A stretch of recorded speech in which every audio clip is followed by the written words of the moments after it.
আর টিটকারি করছে কিভাবে দেখছেন? এখনো টিটকারি করতেছেন আপনারা, এটা এগুলোর কোনো মানে আছে?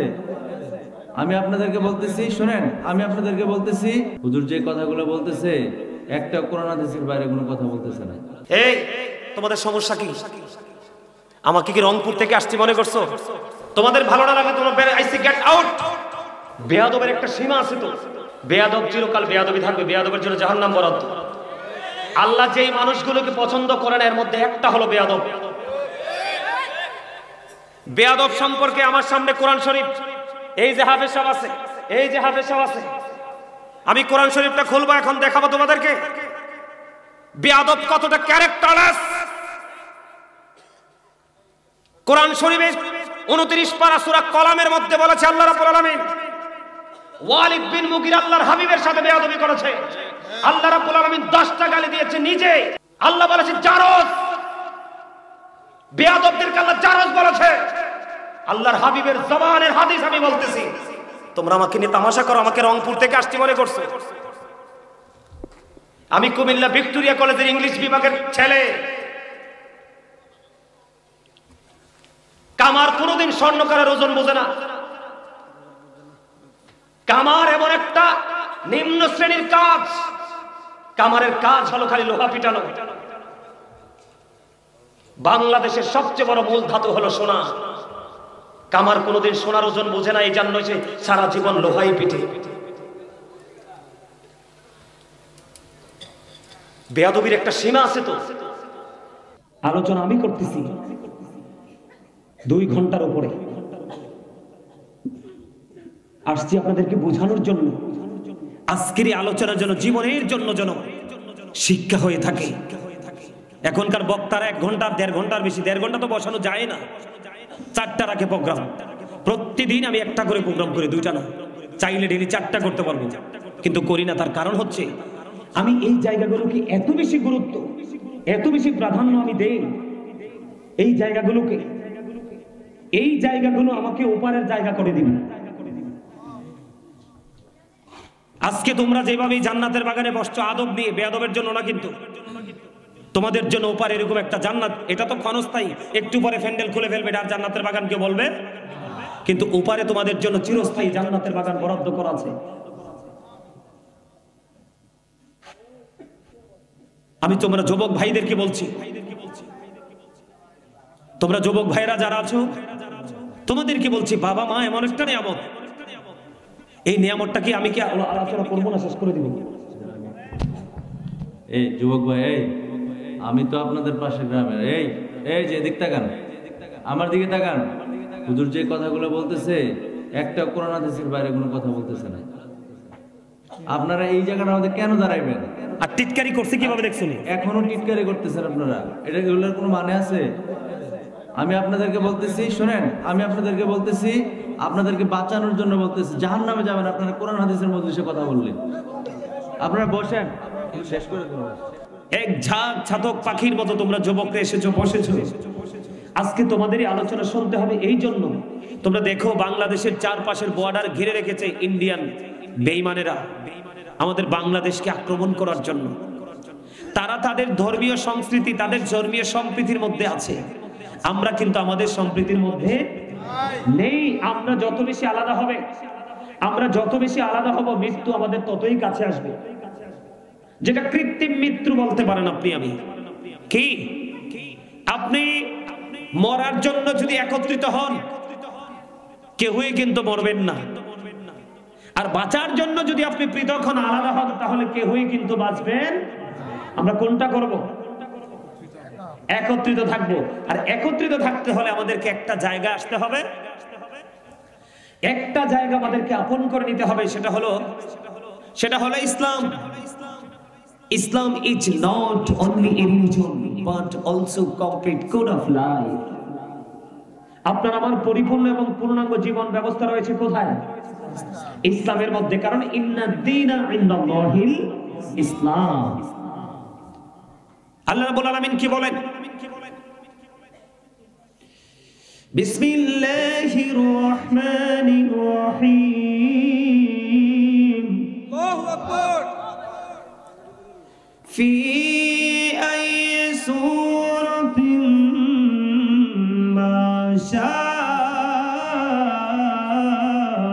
রাক্কাবাক। কোরআন শরীফে সূরা ইনফিতর 30 পারা। আল্লাহ রাব্বুল আলামিন বলতেছে আল্লাহ নাকি আমাদেরকে আল্লাহর মন মতো করে বানাইছে। আরো জোরে বলেন না সুবহানাল্লাহ। আল্লাহ কি বলতেছে, কথাগুলো খুব গুরুত্ব দিয়ে শুনবেন। আল্লাহ রাব্বুল আলামিন বলতেছে আল্লাহ আমাদেরকে আল্লাহর মন মতো করে ইচ্ছে মতো করে বানাইছে। আল্লাহ বলতেছে আমি তোমাদেরকে ইচ্ছে মতো করে বানাইছি। এটা সূরা ইনফিতরে বলেছে। সূরা 3 এর মধ্যে আল্লাহ রাব্বুল আলামিন বলেছেন লাকাদ খালাকনাল ইনসানা ফি আহসানি তাকবীর। আল্লাহ বলেছেন আমাদেরকে আল্লাহ রাব্বুল আলামিন আসমান, জমিন, চন্দ্র, সূর্য সব কিছুর চাইতে সুন্দর করে বানিয়েছে। খেয়াল করছেন বিষয়টা?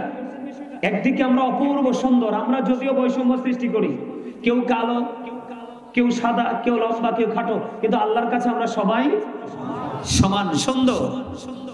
সূরা 3 এ বলতেছে আল্লাহ আসমান, জমিন, চন্দ্র, সূর্য সবকিছুর চাইতে আমরা সুন্দর। সূরা ইনফিতরের মধ্যে আল্লাহ রাব্বুল আলামিন বলতেছে আমি তোমাদেরকে আমাদেরকে আল্লাহর মন মতো করে বানিয়েছি। এখন আল্লাহ রাব্বুল আলামিন আপনাকে আমাকে মন মতো করে বানিয়ে আল্লাহ রাব্বুল আলামিন বলেছেন আমি তোমাদেরকে আমার মন মতো একটা রাস্তা দিয়েছি। সেই রাস্তাটার নাম হলো কি? ইসলাম। সেই রাস্তাটার নাম কি? বুঝে নেবেন, কথা শুনতে হবে এবং বুঝতে হবে। তোমরা রাগ করো না আমার কথায়। তোমরা যারা যুবক, তোমাদেরকে বলছি আমাদের তুলনায় বা আমাদের পূর্বে যে মুরব্বীরা ছিল তাদের তুলনায় তোমরা কিন্তু ইসলাম থেকে এত দূরে, আমার কাছে মনে হয় যেন তোমাদের পৃথিবীর সব নিয়ামত তোমাদের থেকে দূরে, জাহান্নামটাই শুধু তোমাদের কাছে। মানে আমি আমার ব্যক্তিগত যে অ্যানালাইসিস, অবজারভেশন, তোমাদের মানে 15 বছর, 16 বছর, 17 বছর, 18 বছর তোমাদের যে ক্যারিয়ার আমি দেখতে পাই, সেটা দেখে আমি ফিল করি, আফসোস হয়। এই জন্য আফসোস হয়, রাসূল বলেছেন আমি আমার উম্মতগুলোকে মাঝায় ধরে ধরে জাহান্নাম থেকে বাঁচাতে চাই, কিন্তু আমার উম্মতগুলো আমার হাত ফুসকে জাহান্নামে চলে যায়। নাউযুবিল্লাহ বলেন না? কত ভয়ঙ্কর কথা। আর এই জায়গাটাতে আমার যুবক বন্ধু এবং আমার যুবতী যে বোনেরা আছে, তাদের এই জায়গাটাতে আসার পিছনে একটা মাত্র কারণ, সেটা আল্লাহ রাব্বুল আলামিন বলেছে, যেটা হলো আমাদের চিরশত্রু। আল্লাহ বলেছে ইন্নাল কাফিরিনা কানু লাকুম আদুওয়াম মুবিনা। আল্লাহ বলেছেন the heretics are the eternal enemy of the universe. আল্লাহ রাব্বুল আলামিন বলেছেন তোমাদের প্রকাশ্য শত্রু হলো বেঈমান কাফেররা। তোমরা রাগ করো না, আমি চাপস একটা এক্সাম্পল দিচ্ছি। এই যে তোমরা মাথার চুল কাটছো, সত্যি করে বলো তোমরা যখন সেলুনে যাও, একটা কি মুসলমানের ছবি আছে? একটা কি কোনো আলেমের ছবি আছে? একটা কি কোনো মুসলমানের ছবি আছে? তোমরা কিন্তু ওখানে গেলে কিন্তু ওখান থেকে যে কাউকে তোমরা চুজ করো, কিন্তু এতে কি হয়ে গেল, তোমার মাথার দিকে তাকালে ইহুদিদের একটা সংস্কৃতি চলে আসলো। অত্যন্ত গভীর মনোযোগ সহকারে ভারাক্রান্ত হৃদয় নিয়ে কথাগুলো বলছি। আবার যখন তোমরা দাড়ি রাখো, অনেক ছেলেরা শখ করে দাড়ি রাখে না? দাড়িটা কিন্তু বেঈমান কাফেরদের মধ্যে একদম পরিচিত মুখ। তার স্টাইলটা কেমন তুমি কিন্তু সেইভাবে রাখছো, কিন্তু তুমি সেটা জানো না। আল্লাহ বলেছেন উইদ্দাত লিল কাফিরিন, ওরা কাফের। আল্লাহ বলতেছে কাফেরদের জন্য আমি জাহান্নাম বরাদ্দ করে রেখেছি। You have to go to hell, চলে যেতে হবে, মাস্ট বি জাহান্নামে। আর তুমি আমি, আল্লাহ তোমার আমার সম্পর্কে, আমাদের সম্পর্কে বলেছেন উইদ্দাত লিল মুত্তাকিন, তোমরা মুত্তাকি, তোমাদের জন্য আল্লাহ রাব্বুল আলামিন বলছেন। আল্লাহ রাব্বুল আলামিন বলতেছে আল্লাহ অর্ডার করবে I say you go to paradise, তোমরা জান্নাতে চলে যাও, কারণ আমি তোমাদের জন্য জান্নাত বরাদ্দ করেছি। শুনে বলেন সুবহানাল্লাহ। এবার আসেন আমার যুবক বন্ধুরা জিন্স প্যান্ট বেশি পছন্দ করে কি করে না? আর জোরে বলেন, তোমরা করো না? শুধু একটু সূক্ষ্মভাবে চিন্তা করো, এটা কিন্তু কোনো মুসলমানের সংস্কৃতি নয়, এটা বেঈমান কাফেরদের একটা অপসংস্কৃতি। আমি তোমাদেরকে বলি শুধু নারীর পর্দা না, আমি আগামীকালকের আমার আলোচ্য বিষয় হলো নারীর পর্দা এবং মানে পিতামাতার কর্তব্য। এখন আমাদের সমাজের মধ্যে ম্যাক্সিমাম পিতামাতা লাঞ্ছিত, অপমানিত, সন্তান এবং সন্তানের পুত্র এবং পুত্রবধূ দ্বারা। আমি তোমাদেরকে বলি এগুলো আমার আলোচনার বিষয় নেই। যে জিন্স প্যান্টটা আল্লাহ রাব্বুল আলামিন কোরআনে বলেছেন লিবাসুত তাকওয়া যালিকা খায়র। আমি আয়াতের শেষ অংশটা বললাম, অনেক লম্বা একটা আয়াত। আল্লাহ রাব্বুল আলামিন আমরা ঈমানদার আদম সন্তানদের জন্য 3 ধরনের পোশাক দিয়েছে। কয় ধরনের?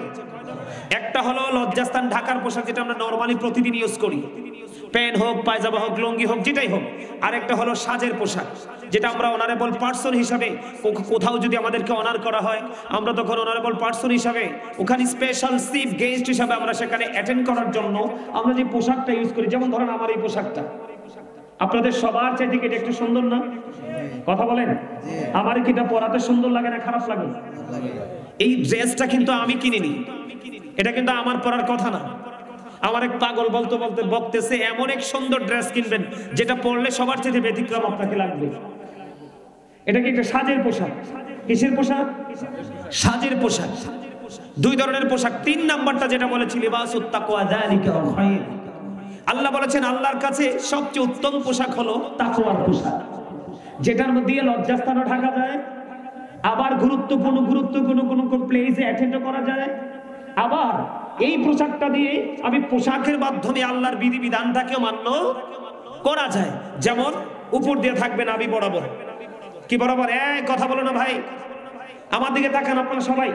যুবকদেরকে বলছি, তোমরা দয়া করে আমার কথাগুলো বিরক্ত হইও না, একটু খেয়াল করো আমরা কিভাবে ইসলাম থেকে দূরে চলে গেছি। এই যে উপর দিয়ে থাকবে নাভি বরাবর, আর নিচে দিয়ে থাকবে টাকনুর উপরে। এখানে দুটো, একটা হলো ইসলামের আইন মানা, আরেকটা হলো তোমার আমার জীবনের যে ক্ষতি এটাকে ডেকে আনা। সায়েন্টিফিকদের যারা, অ্যাস্ট্রোনমার যারা, সায়েন্টিফিক যারা, তাদের গবেষণায় এসেছে যে ছেলে টাকনুর নিচে পোশাক পরবে এবং নাভির নিচে পোশাক পরবে, তার যৌবনের যে পাওয়ারটা ধীরে ধীরে এটা ধ্বংস হতে থাকবে। নাউজুবিল্লাহ। আবার আমি যদি বিপরীত দিকে যাই, নারীরা তাদেরটা থাকার কথা একেবারে নিচে, লং, তাদেরটা শর্ট হয়ে গেছে, তাদেরও কিন্তু আবার যৌবনের ঘাটতি দেখা দিবে। তাহলে দেখেন, খেয়াল করেন, এদিকে পোশাক। এখন আজকে আমাদের যুবকরা যে পোশাকটা পরে, এটা কিন্তু 100% আল্লাহর কোরআন অনুযায়ী, ইসলাম অনুযায়ী এটা টোটালি কি এই কন্ডিশনে পোশাকটা পরা কিন্তু ফরজ, এটা কিন্তু সুন্নাত নফল নয়। উপর দিয়ে নাভি বরাবর, নিচে দিয়ে টাকনুর উপরে। তোমরা আজকে খেয়াল করবা, তোমরা নিজেরা একটু অবজারভেশন করবা। একজন যখন যুবক জিন্স প্যান্ট পরে নামাজে দাঁড়ায়, আরেকজন পিছনের কাতার থেকে, আমি নিজেও দেখেছি, তার লজ্জাস্থান দেখা যায়। আফসোস, এটা কার কৌশল? ইহুদিদের, বেঈমানদের অপকৌশল।